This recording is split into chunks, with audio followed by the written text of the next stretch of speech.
بسم اللہ الرحمن الرحیم۔ السلام علیکم۔ نبی اکرم صلی اللہ علیہ وآلہ وسلم پر ایمان اور آپ کی توقیر و تعظیم کا دوسرا لازمی نتیجہ آپ صلی اللہ علیہ وآلہ وسلم سے محبت ہے۔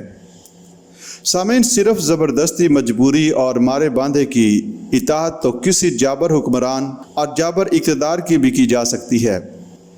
بلکہ کی جاتی ہے، لیکن جب یہ اطاعت رسول اللہ صلی اللہ علیہ وآلہ وسلم کے لیے مطلوب ہو تو پھر زبردستی کی اطاعت نہیں، بلکہ وہ اطاعت مطلوب ہوتی ہے جو انتہائی گہری محبت،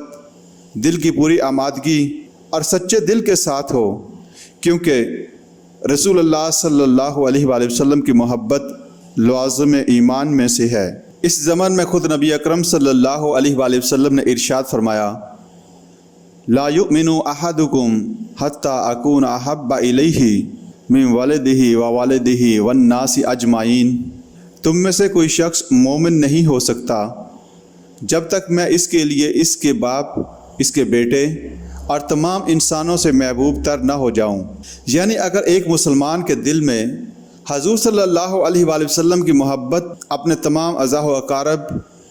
اور تمام انسانوں سے بڑھ کر جاگزی نہیں ہوئی تو وہ شخص حقیقتاً مومن نہیں۔ حدیث مبارکہ کے الفاظ میں کوئی ابہام نہیں، بلکہ بڑے واضح الفاظ میں صاف صاف اور دو ٹوک انداز میں ایسے شخص کے ایمان کی نفی کر دی گئی ہے جسے نبی اکرم صلی اللہ علیہ وآلہ وسلم کی ذات گرامی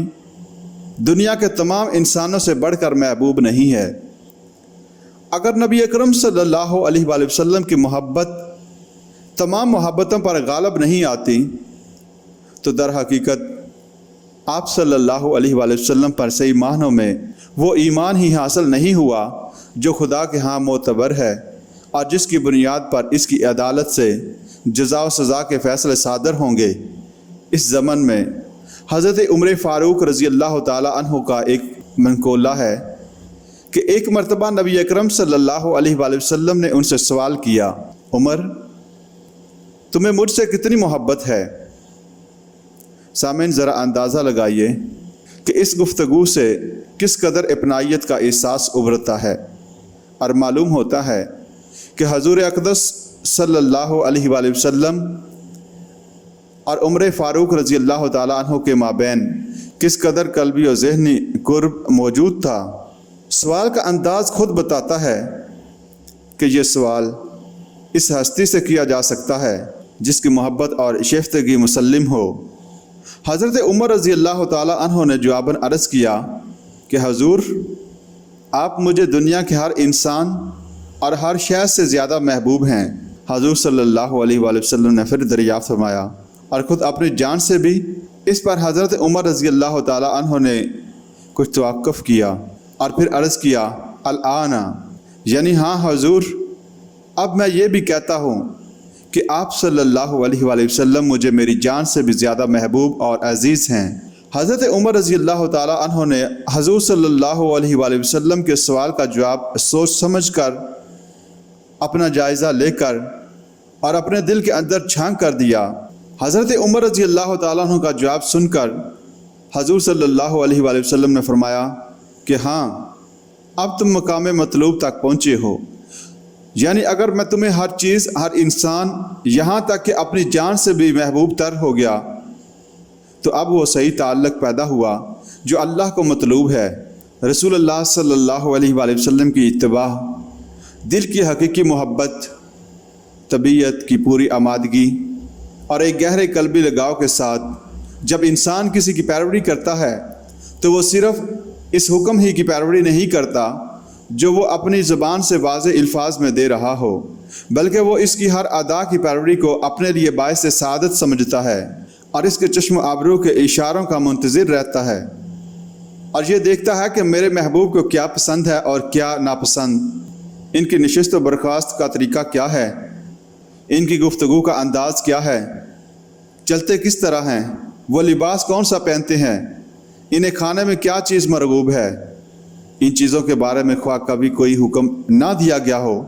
لیکن جس کے دل میں کسی کی حقیقی محبت جاگزی ہو جائے، جو کسی کا والا شیفتہ ہو جائے، اس کے لیے وہ احکام جو الفاظ میں دیے گئے ہوں، زبان سے ارشاد فرمائے گئے ہوں، یا وہ کام جن کے کرنے کی ترغیب و تشویق دلائی گئی ہو، ان کا تو کہنا ہی کیا، وہ تو ہیں ہی واجب التعمیل۔ ایسے شخص کے لیے تو چشم و آبرو کا اشارہ بھی حکم قطعی کا درجہ رکھتا ہے۔ محبوب کی ہر ادا کی نکالی اور اس کے ہر قدم کی پیروی اپنے اوپر لازم کر لیتا ہے۔ اسی طرز عمل کا نام اتباع ہے، جس کی بڑی تابناک مثالیں ہمیں صحابہ اکرام رضی اللہ تعالیٰ عنہ کی زندگیوں میں نظر آتی ہیں۔ سیرت کی کتابوں میں حضرت عبداللہ بن عمر رضی اللہ تعالیٰ عنہما کے بہت سے واقعات مرقوم ہیں، جن سے ان کے جذبہ اتباع کا پتہ چلتا ہے۔ وہ ایک سفر میں رسول اللہ صلی اللہ علیہ وآلہ وسلم کے ساتھ تھے۔ اتفاق سے حضور صلی اللہ علیہ وآلہ وسلم کا گزر ایک خاص درخت کے نیچے سے ہوا، لیکن حضرت ابن عمر رضی اللہ تعالیٰ عنہ نے ہمیشہ کے لیے لازم کر لیا کہ جب کبھی ان کا اس راستے سے گزر ہوتا تو وہ اس درخت کے نیچے سے ہو کر گزرتے۔ اسی طرح حجت الوداع کے سفر میں ان حضور صلی اللہ علیہ وآلہ وسلم نے دوران سفر جہاں جہاں پڑاؤ کیا، جہاں جہاں استراحت فرمائی اور جہاں ایواج و ضروریہ سے فراغت پائی، حضرت ابن عمر رضی اللہ تعالیٰ عنہما نے سفر حج میں انہی مقامات پر پڑاؤ، استراحت اور رفع حاجت کا التزام کیا۔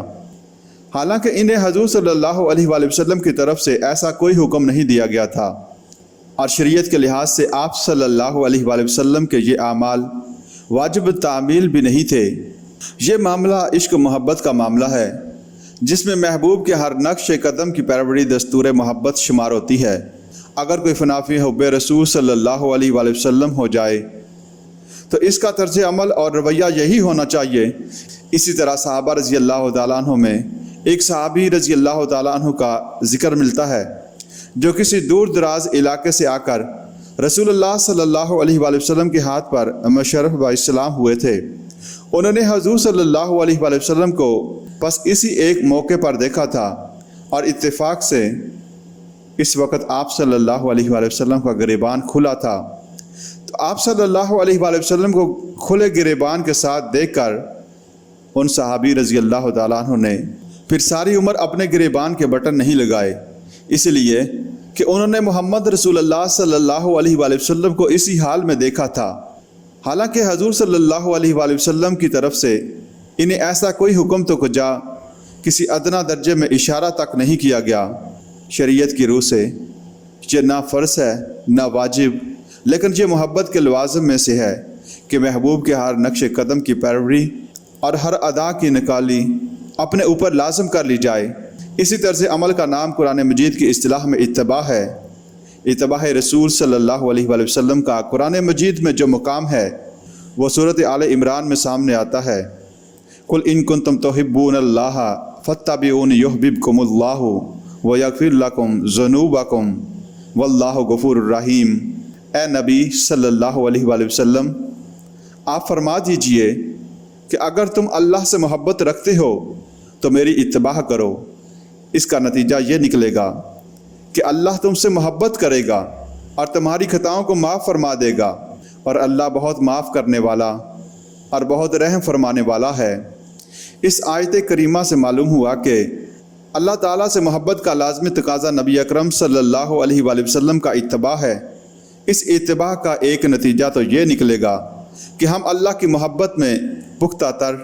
اور مضبوط تر ہوتے چلے جائیں گے، اور دوسرا نتیجہ یہ نکلے گا کہ ہم اللہ کے محبوب اور اس کی مغفرت و رحمت کے سزاوار قرار پائیں گے۔ جن کو یہ مرتبہ مل جائے کہ وہ اللہ کے محبوب قرار پائیں، ان کی خوش نصیبی اور خوش بختی کا کیا کہنا۔ نبی اکرم صلی اللہ علیہ وآلہ وسلم سے ہمارے تعلق کی اولین اور اہم ترین بنیاد آپ صلی اللہ علیہ وآلہ وسلم پر ایمان لانا ہے۔ اس ایمان کا زبانی اقرار بھی ضروری ہے اور قلبی یقین بھی۔ پھر ایمان کا اولین تقاضا حضور صلی اللہ علیہ وآلہ وسلم کی توقیر و تعظیم اور آپ کا کمحقہ ادب و احترام ہے۔ آپ صلی اللہ علیہ وآلہ وسلم پر ایمان اور آپ صلی اللہ علیہ وآلہ وسلم کی توقیر و تعظیم کے دو ناگزیر لوازم ہیں، ایک اطاعت کلی اور دوسرے محبت قلبی جو ہر دوسری چیز کی محبت پر غالب ہو، اور جب یہ دونوں جمع ہوں گی تو اس کا نام اتباع ہے۔ اور اللہ تعالیٰ کے ہاں اصلاً یہی مطلوب ہے۔ سورۃ آل عمران میں اس کے بارے میں فرمایا گیا کہ اگر تم اللہ سے محبت کرتے ہو تو نبی اکرم صلی اللہ علیہ وآلہ وسلم کا اتباع اپنے اوپر لازم کر لو، اس کے نتیجے میں اللہ تم سے محبت کرے گا، تم اللہ کے چہیتے بن جاؤ گے اور وہ تمہارے گناہ بھی معاف فرما دے گا۔